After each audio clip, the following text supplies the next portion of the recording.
Are you a podcaster? Maybe you've got that big idea and you're looking for a network to join. The multi-award-winning Ozcast network can get your content to eyes and ears all over the world. Join now for the first month free, and you could be featuring this sound at the beginning of your podcast. Ozcast. Simply head to ozcastnetwork.com for details. What can I tell you about the day? It's National Egg Day today. Everything's got a day, hasn't it? National Egg Day. When's your birthday, Professor?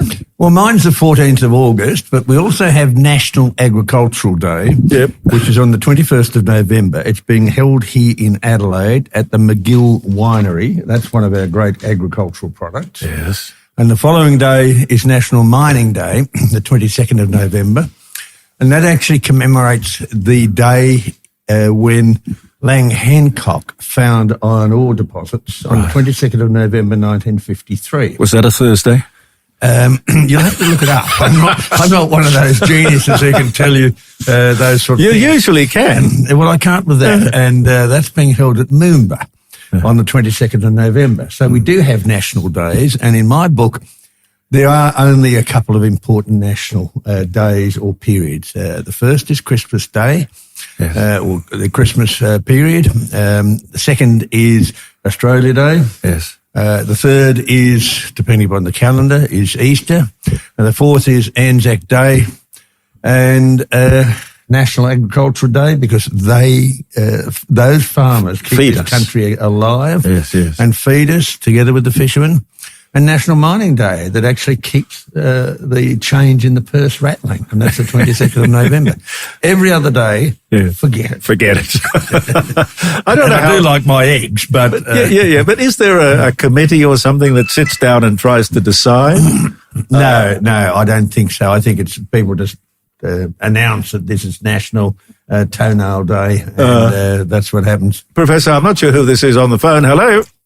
Good morning, Jeremy. How are you? I'm very well. Professor Plimer is with us.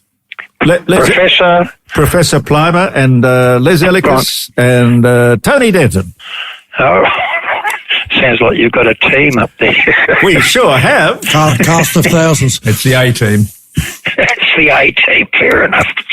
Jeremy, I wanted to just raise something that was witnessed on ABC Parliament Question Time yesterday. Yeah. Darren Chester, he's a Liberal member in Victoria. Yeah. He asked the Regional Affairs Minister how many he said, I'm aware that you've got many projects on your plate. He said, how many of them have you commenced in the 2.25 years that you've been in power? And she got up and started to preamble. So then he got up to bring up a point of order, and he said to the Speaker... Relevance! Yes, he said, Speaker, I'd like to assist the Minister if I can. And the Speaker said, go ahead. He said, I advise you it's somewhere between none and zero. You mean they haven't commenced anything? Anything, no. Apart from wrecking the country? And then, as she came back with a smart reply, she said,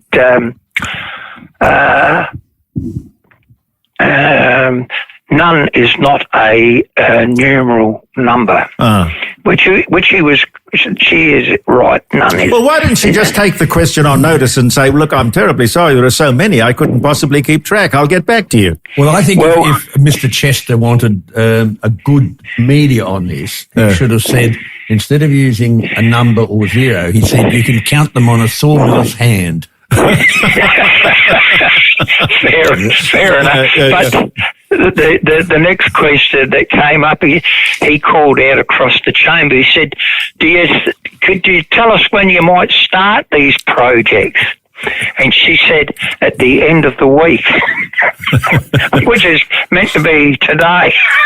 Yeah. Well, my answer to that, if I was her, I would have said, I'll start them at 5 parts. Are you a podcaster? Maybe you've got that big idea and you're looking for a network to join. The multi-award-winning Ozcast network can get your content to eyes and ears all over the world. Join now for the first month free, and you could be featuring this sound at the beginning of your podcast. Ozcast. Simply head to ozcastnetwork.com for details. But you see, Professor, you're a hell of a lot smarter than that crowd. I don't think that's the case. I'm a lot more evil.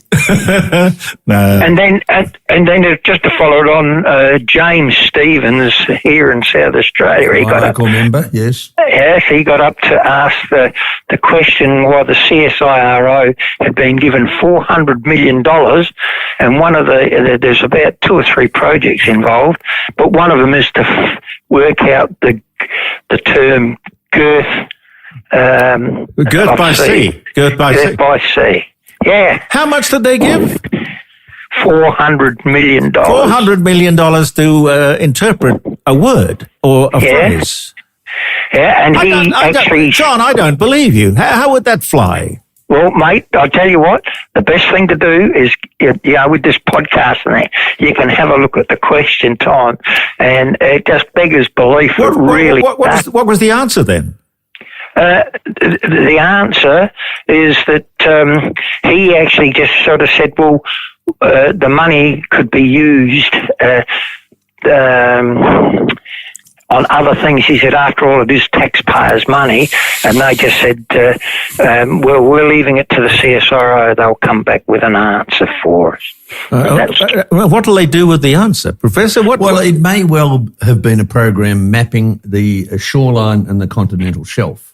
Right. We know far more about the land than we do about what's under the sea. So that may well have been the program, and that is an important program for military reasons, because the day of having battleships come in is gone. The day of using submarine drones is with us. Mm-hmm. And so I'm interested in that. I'll go back and check on that. Mm-hmm. CSIRO, the S is there for science, scientific, and the I for industry. So it's got to have some scientific and industrial base to it. Well, let's hope so. Are you a podcaster? Maybe you've got that big idea and you're looking for a network to join. The multi-award-winning Ozcast network can get your content to eyes and ears all over the world. Join now for the first month free, and you could be featuring this sound at the beginning of your podcast. Ozcast. Simply head to ozcastnetwork.com for details. Well, each CSIRO division now employs sociologists to look at the human effects of the science, and also promotional people. Are you sure we're not overthinking this? I think we're wasting bucket loads of money. Yes. It's our money. Yes. What about thanks, John. What about the $230 million that was given to the Great Barrier Reef? Closer to 400, and that was by Mr. Turnbull, and that was an organisation that received the money that is already very, very well funded. What are they supposed to do with the money? I mean, the reef is the reef. The reef will go on doing its thing. Well, the reef is a reef, and they're monitoring the reef, and they've come up with some very, very disturbing figures. Mm-hmm. It's very healthy. It's actually growing. We can't have that. We cannot have that. So I think that will change if we vote in Kamala Harris. That will change. And there was something the other day where there was a chap on CNN who was claiming that you have to vote for Kamala Harris because of these hurricanes. Yes. Now, I don't know what he's been smoking or drinking, but it's working. I don't want to go near it. So there's some very, very tortured thinking around, and I think we can afford that because we're very wealthy. Yeah. And Kamala Harris would know as much about the Barrier Reef as she would about the southern US border. Of course. Not a great deal. Yes. If anything. Yes. Well, she's been to one once and she hasn't been to the other. So, in fact, I was listening to Ron DeSantis the other day talking about the plans and the progress for what they're doing for the community over there, which is a lot. He's a very intelligent, learned governor.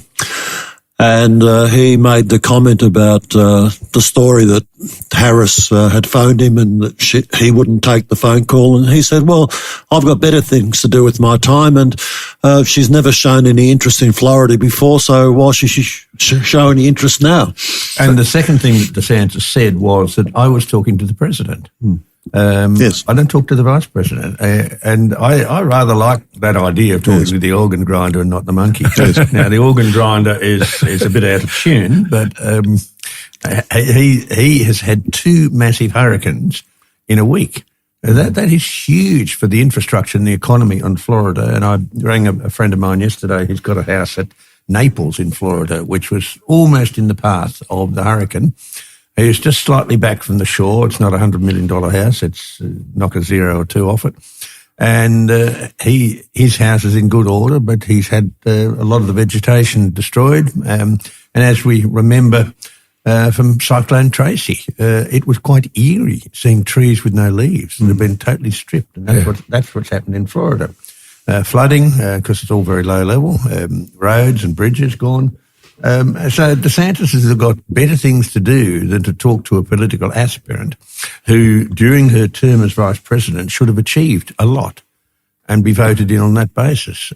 She's achieved nothing, and she's now owned all the decisions of President Biden. So all of his mistakes are her mistakes. Absolutely. And look, she, for all the commentary about what she plans for the future for the American people, She should have done it.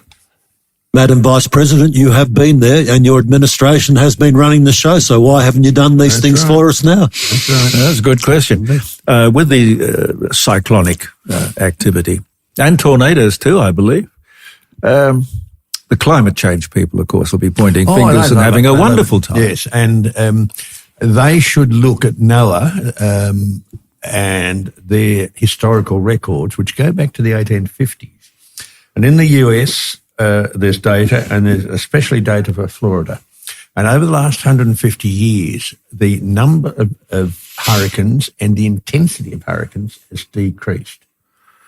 Well, we can't have that. No. So, yes, we have 2 in a week, but you have to look over a long period of time to make it statistically valid. Yeah. And by flapping your wings about one hurricane is just not valid.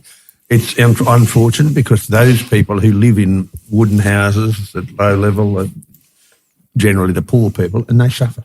And it's always the poor that pay.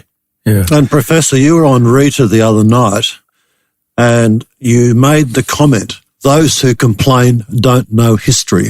So geographical locations like central USA, Florida, southern USA, they are prone to bad weather events, aren't they? They certainly are, and that's because they've got warm Atlantic and Pacific waters around them. And when that hits the land, you get quite a considerable change. You often get a lot of strong winds and precipitation. I'm on Rita once a week, Rita Panahi show on Sky TV. I'm normally on Monday nights. This week I wasn't on Monday because I went to Saudi Arabia for a day, as one does. And What was it like? I hadn't been to Saudi for 8 years. It is a totally different country. It has grown enormously. Riyadh is now a city of 8 million people. They operate off desalinated water, the water pipe you could drive a semi-trailer through. They have energy, of course, because it's an energy-rich country. All the vegetation they've planted, they've kept it watered. It's looking fabulous. They've had massive housing developments. And Marvellous what money can do. Well, no, it's marvellous what a new king can do. And what has happened is that when I was there last, there was a different king, and the women were wearing the full regalia. The black outfit, black from top to toe. We were coming back from an evening meal in a private house where we enjoyed some wonderful French Bordeaux wines. And we were walking back to our hotel, and there was a cafe on the side of the street. There were women by themselves with no covering, should I say, no headscarves and head-to-toe covering, there by themselves without a chaperone, talking and having coffee. The country has changed enormously. Since I was there, women now can go anywhere without a chaperone. They can actually drive. Now, we would regard those sort of things as being fairly primitive and things that we should have had years ago, but Saudi is changing. What I do notice is you don't see graffiti. You don't see drug addicts around the street. You don't see people beating up others on street corners. Or homeless. Probably no homeless either. People. No. And so we had some discussions with the Sheikh, and he was talking about the advantages of a totalitarian system compared with that of a democratic system, and pointed out that if we have a king like the one we have, a good king, then things happen. And there is a cabinet, and they feed the king various information. He works very hard, and he will come to a decision. And when he's made a decision, that's it. You don't have any NGOs it's streamlined, or, isn't it? or anyone causing trouble. It's simplified and streamlined. And you might think of it being an Arab country as being corrupt. Well, the corruption has been solved by an absolutely novel way, which the Western press was up in arms about, but it's very, very clever.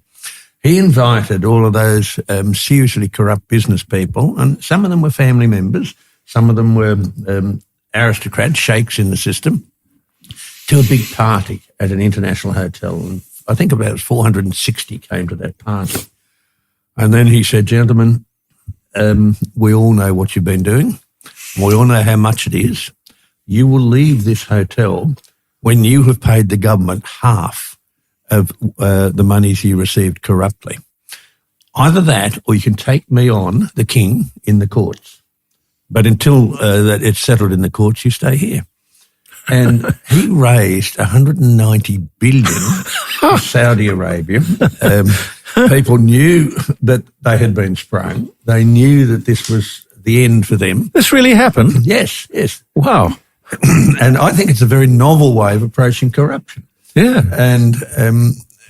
And what it means is that if you deal with people in Saudi, all you've got to do is to find out whether they or any of their relatives were actually in this luxury hotel for a little while. And then you know whether you're dealing with people who've got a track record of being corrupt or not. So It must have changed a great deal, because I remember in the wake of 9/11, Barbara Walters, because it seemed like too much of a coincidence that so many of the people involved in the 9/11 attack, they all came from Saudi Arabia. Yes. And I don't know how she swung it, but she arrived, and whether it was the king at the time, I can't really remember, but she had several professors, highly educated men. I don't know, maybe they were chosen by the government to speak up on behalf of the government or to give her the interview. I've got no idea. But she walked in, and they had the cameras rolling at the time, and she put her hand out to shake hands, and they wouldn't take her hand. And camera's still rolling. She said, well, why won't you shake my hand? And the educated, intelligent, sophisticated professor, he said, women are unclean. I don't know how you would, by getting a new king in there, how you'd actually change that sort of mentality. I think it has changed a lot. I hope so. I was absolutely shocked. It's like the old expression, time is a good healer, and time does make change. I've been guilty of making tragic mistakes in countries like that. I remember once I landed at Tehran airport, and my host, she lives in Germany, but she's an Iranian, and I gave her a big cuddle, and she lifted her knee. Ooh. And let me know that I can feel it. This was not on. No? But I noticed this time in Saudi, there was much more traffic. Previously, the traffic was Range Rovers, Mercedes-Benzes, BMWs, the Maybach and some of these great cars, a lot of rollers and Bentleys. But this time, the roads were clogged with these luxury cars, as well as Kias and Toyotas, and it's clear the middle class are able to drive and able to buy cars. You didn't happen to notice the cost of petrol, did you? No, I didn't. It's about 3 cents, I think. Yes, well, they're a big producer of it, and Saudi is a country which is very cheap to live in, but unless you're very, very wealthy, the food diversity isn't really what we'd like, and unless you're well connected, you can't get a drink, but an alcoholic drink. But there is now an alcohol shop that has opened up in the diplomatic quarters, and a bit like in Quebec, where all alcohol is sold by the government. So they get the profits plus the tax. So they've woken up to the benefits of alcohol and the taxation. But I have to say I was very impressed. We have our security reports because of the troubles in Israel, and Egypt's a neighbour and Yemen's a neighbour on the southern side. We were getting constant security reports from the Australian government as well as the CIA, and it was, I think, probably the safest country I've ever been to. You couldn't go down the streets of Frankfurt or London or Melbourne at the hour we did and see absolutely no one who was going to accost you. Yes. Professor, talking about producing stuff, during the week, a colleague of mine put me onto a mineral that I've never heard of before, and I understand it's a very important mineral. It goes into semiconductors, mobile phones, lithium car batteries. Very important in the electronics don't field. Keep me waiting. Tell me. Oh, no, there's a bit of a preamble. You're a good storyteller, so let me have my moment in the sun.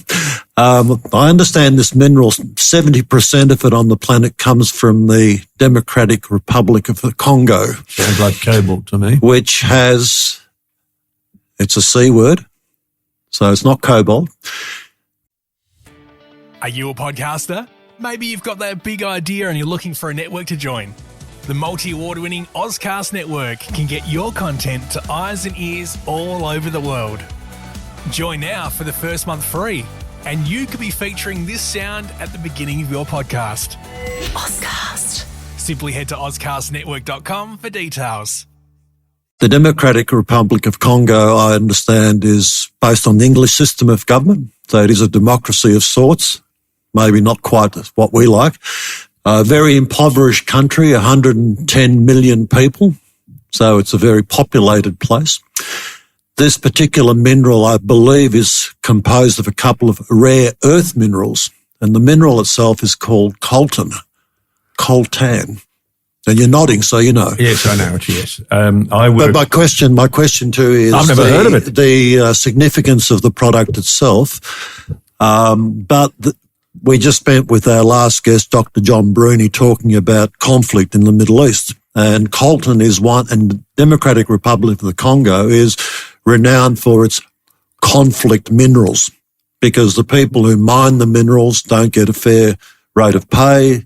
They're in slavery. Sometimes they're children. And children. They are children. And abused. The Chinese are the main market for it. And the Chinese control it. And no occupational health and safety conditions. Mines collapse. Very dangerous mining this coltan, because I understand it's an alluvial product, so it's in the streams and rivers.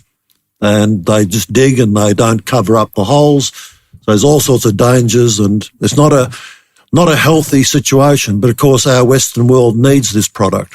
Well, it's a mineral which is in fact two minerals dissolved in each other called columbite and tantalite. And these are niobium and tantalum minerals.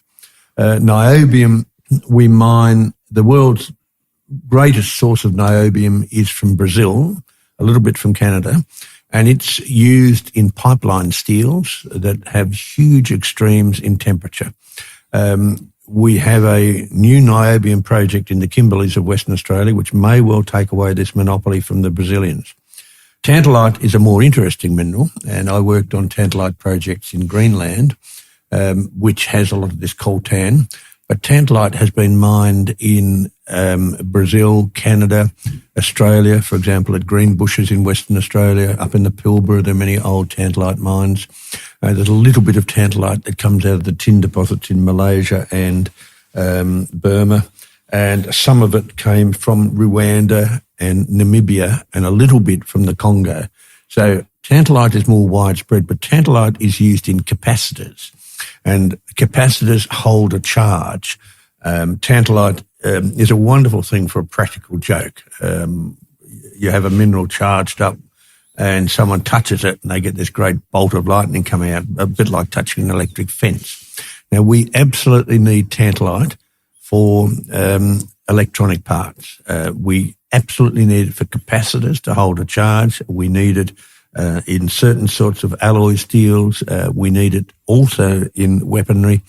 we need a little bit of alloys of tantalum and niobium. So the coltan is an alluvial mineral in the Congo, less so in Rwanda and Namibia, where it's hard rock mined.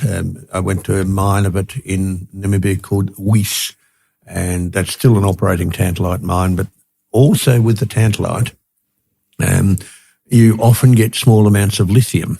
So Australia's big lithium producer, Greenbushes Tin, was actually tin and tantalum.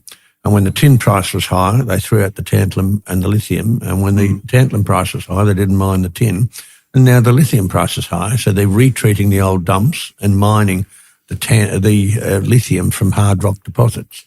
So there are many, many strategic metals around, and that is one of them. Uncle Sam is very keen to make sure that the strategic metals do not get into the hands of the Chinese, and they're taking very active interests in the world's second biggest rare earth element deposit at Mount Weld in Australia. There's a third one being built in Australia. And their deposit in Mountain Pass in California is being revived.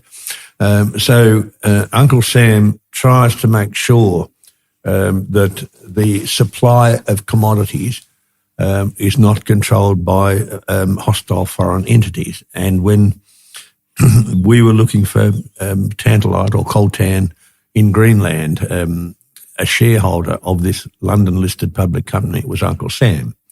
I was involved with another company called Ivanhoe, and we found a resource of rhenium in Queensland. Now, there's about 75 tonnes a year of rhenium that's produced, mainly as a byproduct from copper mining, and there's a molybdenum mineral, which you take out of that, which has got a trace of rhenium in it.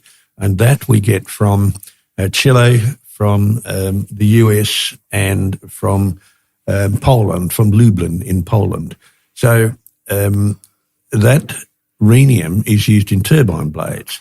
And if you want to spin a turbine on a jet much faster and have the jet go quicker, then you have a lot of tantalum. You have a lot of rhenium in that turbine blade. So if you want to have a jet and fly at Mach 4 or Mach 5, you need rhenium.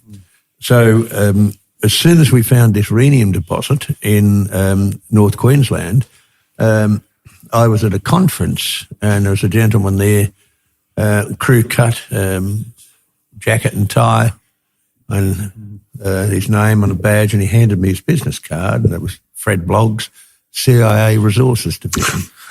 And they basically said to us, look, we're the buyer of anything that you might produce. So there is a geopolitical group around the world looking at commodities, looking at who's trading what, who's found what, who's mining what. At this stage, you'd have to say that some of the strategic metals are in the hands of China, like rare earth elements. That's changing. Like tungsten, which is used for hardening steels in battlements. And I guess the other one is antimony. And we have a little bit in Australia at Hillgrove in New South Wales and Fosterville in Victoria. And we produce a lot out of Port Pirie as a byproduct. So Uncle Sam is looking at every single gram of metal that's used in the world. Professor, do you think the Americans are onto something when they say they don't want any more Chinese cars, because they just could be spying, they could be doing all kinds of things, monitoring? Are you a podcaster? Maybe you've got that big idea and you're looking for a network to join. The multi-award-winning Ozcast network can get your content to eyes and ears all over the world. Join now for the first month free, and you could be featuring this sound at the beginning of your podcast. Ozcast. Simply head to ozcastnetwork.com for details. Is that possible? Well, I think it is. I think the Australian government was well ahead of its time in banning Huawei, the telecommunications company. And I know then that Alexander Downer was sitting on the board of Australian Huawei, and he was absolutely rapeable, but and he was one of our best foreign ministers we ever had, but I thought he was wrong on that one. Mm-hmm. And I think the Americans are doing the right thing. We have now the ability to turn off a country's power system or their water system or their sewage system or their telephone system. So do you mean we should be doing the same thing? We should be independent. In other words, we shouldn't be using an internet system and FM signals to run our power stations from a central location. We should be having people on site running a closed system, and then we can't be hacked. Yeah, makes sense. Twiggy Forrest closed down his green hydrogen project, and I see now that, is it AGL who've done the same thing? Yes, AGL have done it. So where does that leave green energy? Well, it leaves them in a very difficult position, but everyone who knew their stuff knew that this was chasing subsidies. It had nothing to do with cheap energy. We have a proposal in front of us at present, and I got a call from the local member yesterday, Colin Boyce, the federal member for the seat of Flynn, and that's inland from Gladstone. And he was telling me that Gladstone wants to have a hydrogen production plant there of 800 tonnes a day. That's an order of magnitude higher than any other plant in the world. And we were talking about how explosive it is and how you could take out Gladstone in one hit. And I said, look, we tried this in the mid-19th century. It failed. We tried it in the 1920s and 1930s. It failed. And it'll fail again for the same reason. So why are they persevering with something that's been a failure? Subsidies. It's got nothing to do with the thermodynamics, which actually says you shouldn't be doing it. You're wasting energy. If you can try to say that you're generating clean green energy from sunbeams and sea breezes, and then using that energy to make hydrogen, which... Are you a podcaster?